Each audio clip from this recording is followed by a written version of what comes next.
میں 2-3 باتیں کروں گا، پھر آپ ترتیب وار نصیحت فرما دیجیے گا۔ پہلی بات تو ہے کہ غامدی صاحب نے بھی نا ایک واقعہ بیان کیا ہے عباد اللہ ثلاثہ کا۔ یہ 3 صحابہ ہیں جن کو عباد اللہ ثلاثہ کہا جاتا ہے، اور وہ جب منصور نے خلافت سنبھالی تو انہوں نے امام مالک سے کہا کہ ایک ایسی کتاب لکھ دو جس میں ایک کی وہ متشددات نہ ہوں اور ایک کے متفردات نہ ہوں اور ایک کی رخصتیں نہ ہوں۔ تو یہ جو کہ انہوں نے بیان کیا ہے اور میں نے سنا ہے، تو آپ بحیثیت طالب علم کے یا ایک ناقد کے جو غامدی صاحب کا اپنا ڈسکورس ہے اس کو ان 3 میں سے کس میں رکھتے ہیں؟ یہ تو پہلی بات ہے۔ اچھا، دوسری بات یہ کہ چونکہ اب آج کل کافی وکٹمائزیشن کا دور ہے اور ججمنٹلزم بہت زیادہ ہے، بہت سارے لوگ رائے زنی کرتے ہیں، تو اکثر جو رائے سننے کو ملتی ہے وہ یہ ہوتی ہے کہ چونکہ غامدی صاحب انتہائی رخصت پسند ہے تو ہر معاملے میں وہ رائے اختیار کریں گے جس میں بہت زیادہ آسانی ہوگی اور رخصت ہوگی۔ تو جو بندہ بھی ایسے کر رہا ہوگا اس کے بارے میں عام عوامی رائے یہ ہوگی کہ چونکہ وہ کوئی مشکل نہیں کاٹ رہا، کوئی بڑا کام نہیں کر رہا، بڑے کام مشکل نہیں کاٹ رہا، تو وہ اس کا مطلب کہ ایمان کے بھی کسی ہلکے درجے پہ ہے، چونکہ اس نے ایک انتہائی رخصت امیز رائے کو ہی اختیار کیا ہے۔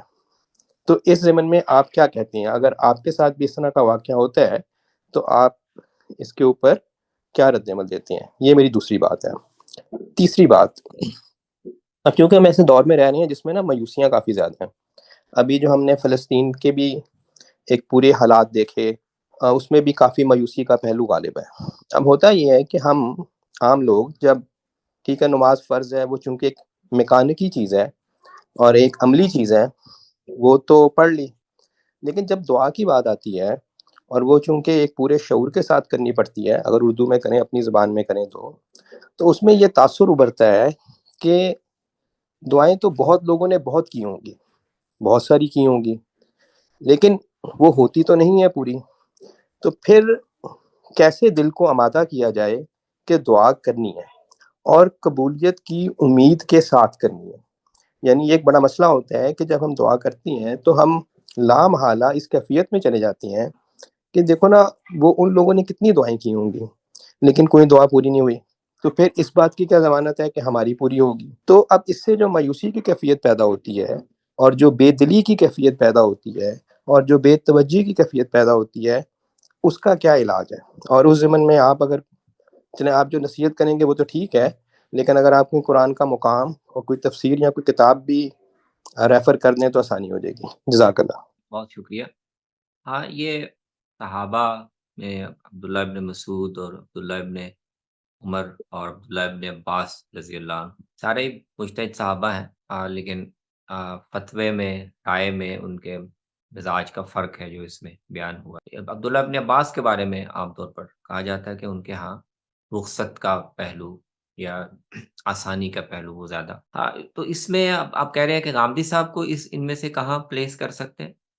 تو اب جو آپ کا عمومی تاثر ہے اور عام لوگوں کا بھی تاثر ہے، وہ اس کے لحاظ سے آپ نے پلیس تو کر دی ہے۔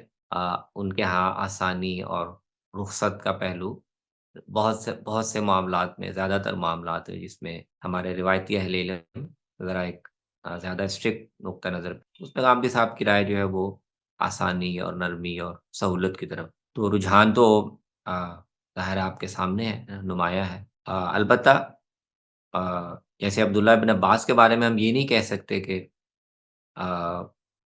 یہ ان کی جو دیانتدارانہ رائے ہوتی تھی یا ان کا دیانتدارانہ فہم ہوتا تشریع، وہ اس کے خلاف بات کر رہے ہوتے ہیں۔ اصل میں ان کا جو فہم شریعت ہے اور بہت سے فقہی مسائل کے بارے میں ان کا جو فہم ہے، اس کے مطابق وہ اپنی یعنی دیانتدارانہ رائے ہی بیان کر رہے ہیں۔ تو غامدی صاحب کا بھی چونکہ خاص طور پر حرمتوں کے باب میں قرآن مجید کی بعض آیات سے ان کا ایک باقاعدہ استنباط ہے کہ حرمتیں جو ہیں وہ اللہ تعالیٰ نے محصور کر دی ہوئی ہیں ان 4-5 چیز۔ وہ سورہ اعراف کی معروف آیت کا حوالہ دے۔ تو حرام شریعت میں کوئی چیز اگر حرام ہوگی تو وہ ان میں سے کسی اصول کے تحت ایکسپلین ہونی چاہیے۔ اس میں فحش یعنی فاحشہ پایا جاتا ہے یا بغی پائی جاتی ہے یا کسی کی حق تلفی پائی جاتی ہے یا اللہ پر کوئی افتراء پایا جاتا ہے، تو ان میں سے کسی اصول کے تحت چیز حرام ہوگی، ورنہ اس کے بغیر شریعت میں کوئی چیز حرام نہیں ہے۔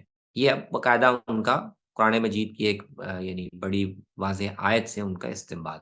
تو وہ آپ اس فہم سے اختلاف کر سکتے ہیں، لیکن اگر اس سے وہ یکس کرتے ہیں کہ وہ ساری چیزیں جن کے بارے میں بعض احادیث سے معلوم ہوتا ہے یا ہمارے فقہا کے فتاویٰ سے معلوم ہوتا ہے کہ وہ حرام ہے، وہ اس اصول کی روح سے حرام نہیں ہے۔ تو یہ تو ان کے جو نقطہ نظر ہے اس حوالے سے۔